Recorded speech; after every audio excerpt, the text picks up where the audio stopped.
যে কেয়ারটেকারও যখন এক সময় বোঝে নাই, আস্তে আস্তে ধাক্কা খেয়ে বুঝেছে, তো পিআরও ইনশাল্লাহ এই জাতি এক সময় বুঝবে। আমরা খুব সংক্ষেপেই কথা বলবো, সভাপতির বক্তব্য আছে। এখানে সাবজেক্ট কিন্তু দুটো, একটা হচ্ছে পিআর পদ্ধতিতে নির্বাচন, আর একটা হচ্ছে জুলাই সনদের আইনের ভিত্তি, আইনগত ভিত্তি। পিআর পদ্ধতিটা নিয়ে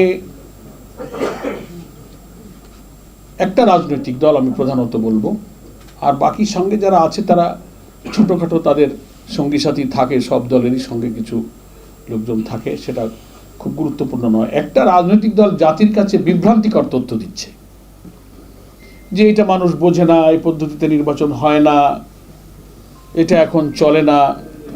কখনো কখনো সেই দলের একজন স্থায়ী কমিটির সদস্য এই মন্তব্য করে ফেলেছেন যে দেশের মানুষ ইভিএম বোঝে না, তারা পিআরও বোঝে না। তো আমরা দুঃখ করে বলেছি যে যিনি বক্তব্য রেখেছেন তাকেও বুঝতে হবে যে ইভিএম কিন্তু একটা মেশিনের নাম, ইলেকট্রনিক ভোটিং মেশিন, আর পিআর হচ্ছে একটা ইলেকট্রাল সিস্টেম। দুইটা জিনিসকে আপনি একভাবে বললেন, যিনি বললেন তারও তো এটা বোঝা দরকার।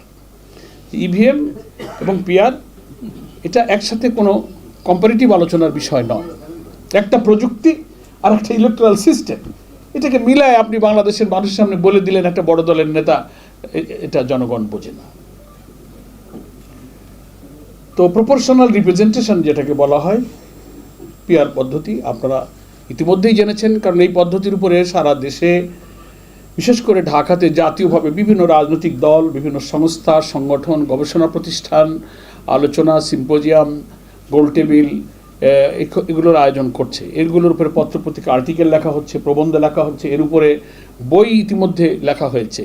এটার উপরে গবেষণা চর্চা কিন্তু হয়েছে, যেহেতু পিআর পদ্ধতিটা ইলেকশনের কি সিস্টেম, কেমন করে এটা হয়। এবং আমি বলবো এর ব্যাখ্যা যাওয়ার আগে আপনারা নিশ্চয়ই সচেতন সাংবাদিক বন্ধুগণ এবং দেশবাসী যারা আছেন, বাংলাদেশের কয়েকটা বেসরকারি সংস্থা একটা জনমত জরিপ করেছে, একটা সার্ভে করেছে যে পিআর নিয়ে যে বিতর্ক হচ্ছে, দেখি দেশের কত পার্সেন্ট জনগণ পিআর পদ্ধতিতে নির্বাচন চায়।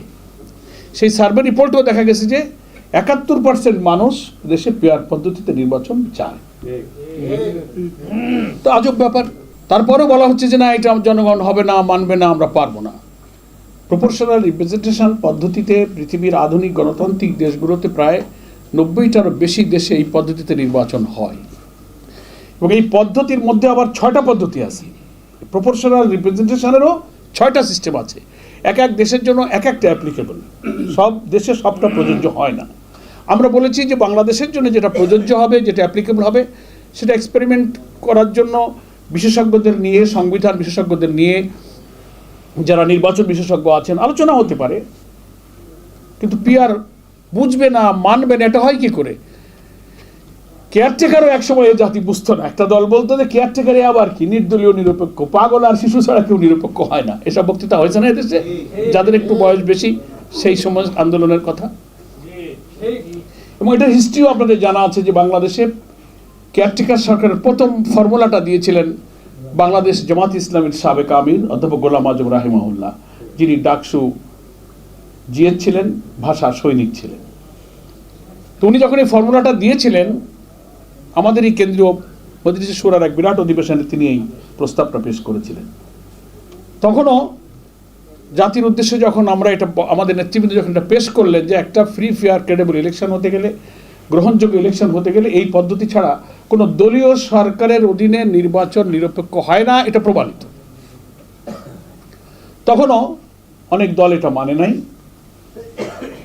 পরে ধীরে ধীরে যখন এটার বিশেষজ্ঞ পর্যায়ে আলোচনা হলো, চর্চা হলো, তখন এটা নিয়ে আস্তে আস্তে এক একটা দল, তারপরে আমরা সব দলই কিন্তু একমত হয়ে গেলাম, এবং এটা সংসদে কিন্তু গৃহীত হলো। এবং শাহাবুদ্দিন সাহেবের যে প্রথম নির্বাচন হলো 91-এ, তত্ত্বাবধায়ক সরকারের সেই অধীনেই নির্বাচন হলো। তারপরে এটাকে সাংবিধানিক রূপ দিয়ে আইনে পরিণত করা হলো। দুঃখজনক হলো তারপরে আবার এই কেয়ারটেকার পদ্ধতিটাকে বাতিল করে দেওয়া হয়েছে। সেই ইতিহাসের দিকে আমি যাবো না, সময় চলে যাবে।